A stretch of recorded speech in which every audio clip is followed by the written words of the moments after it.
भारतीय चुनाव आयोग ने देश के 7 राज्यों की 13 विधानसभा सीटों पर उपचुनाव की तारीखों का ऐलान कर दिया है, जिसके लिए 14 जून को नोटिफिकेशन जारी किया जाएगा। उत्तराखंड की बद्रीनाथ और मंगलौर विधानसभा सीट पर 10 जुलाई को उपचुनाव के लिए मतदान किया जाएगा, जबकि 13 जुलाई को मतगणना की जाएगी। उपचुनाव के प्रत्याशियों के नामांकन की प्रक्रिया 14 जून को शुरू होगी और 21 जून तक चलेगी, जबकि 26 जून को नाम वापसी की तारीख तय की गई है। उत्तराखंड की बद्रीनाथ विधानसभा सीट पर 210 बूथ हैं, जिन पर उपचुनाव के लिए मतदान किया जाएगा, जबकि मंगलौर विधानसभा सीट पर 132 बूथ हैं। अभी माननीय चुनाव आयोग ने एक दिशा निर्देश जारी किया है, प्रेस नोट जारी किया था, वो है इलेक्शंस का बाई इलेक्शंस के बारे में। उसमें उत्तराखंड का भी 2 असेंबली कॉन्स्टिट्यूंसीज आ रहे हैं। वो है नंबर 4 बद्रीनाथ, ये 4 है, उसका असेंबली कॉन्स्टिट्यूंसी का नंबर है। ये है माननीय श्री राजेंद्र सिंह भंडारी जी का रेजिग्नेशन की वजह से खाली हुआ है। और दूसरा है 33 मंगलौर, ये है माननीय श्री सरवत करीम अंसारी जी का मृत्यु होने के पश्चात ये खाली हुआ है। इन दोनों के लिए बाई इलेक्शन माननीय निर्वाचन आयोग ने आज कैलेंडर जारी किया है। इस कैलेंडर में मुख्य गेजेट नोटिफिकेशन 4 जून को जारी होगा। आज है 10 तारीख, मतलब 4 दिन के बाद गेजेट नोटिफिकेशन जारी होगा। नॉमिनेशन की फाइलिंग की अंतिम तिथि ये है 21 जून को, मतलब आज से 11 दिन के बाद नॉमिनेशन फाइलिंग की लास्ट डे है।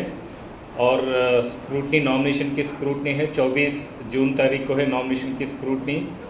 और विड्रॉल है, जो कैंडिडेट की विड्रॉल, जो भी कैंडिडेट विड्रॉ करना चाह रहा है वो 26 जून को होगी, बुधवार को।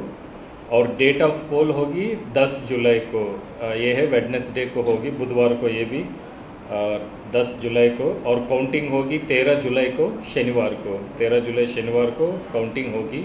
और पूरा प्रक्रिया, मतदान प्रक्रिया 15 जुलाई सोमवार को ख़त्म होगी। अब और इन दोनों ज़िले में आचार संहिता लागू होगी। आचार संहिता मात्र इस 2 ज़िले में ही लागू होगा।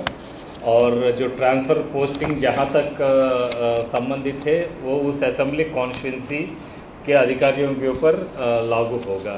जो क्लॉज आप सब लोग अच्छे विदित है, क्योंकि अभी ये हुआ है 3 साल का और होम डिस्ट्रिक्ट का ये क्लॉज लागू होता है। और जो भी रिटायर हो रहे कर्मचारी 6 महीने के अंदर, उनके ऊपर ये क्लॉज लागू नहीं होगा। और जो बाकी डिटेल से कितने वहाँ पर मतदान केंद्र है, मैं रिक्वेस्ट करूँगा मेरे साथी, मेरा असिस्टेंट सीईओ मसूदास जी से, आपको अवगत कराएंगे।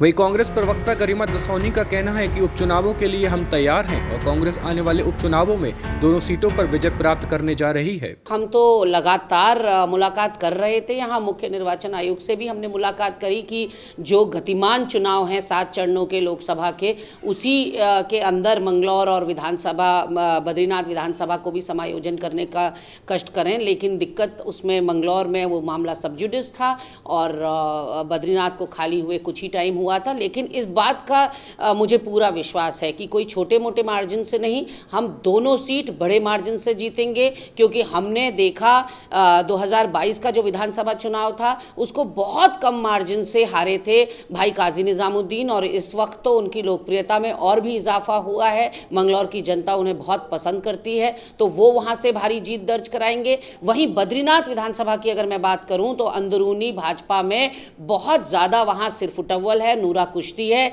हमने राजेंद्र भंडारी के ज्वाइनिंग कार्यक्रम में प्रदेश अध्यक्ष को नदारद देखा, और कहीं ना कहीं वहाँ भारतीय जनता पार्टी का जो जिला इकाई है वो भी बहुत नाखुश है राजेंद्र भंडारी को भाजपा में लिए जाने से। उनसे कोई भी वार्ता नहीं की गई। ऐसे में उसका सीधा लाभ मुझे कांग्रेस प्रत्याशी को होता हुआ दिखाई पड़ रहा है।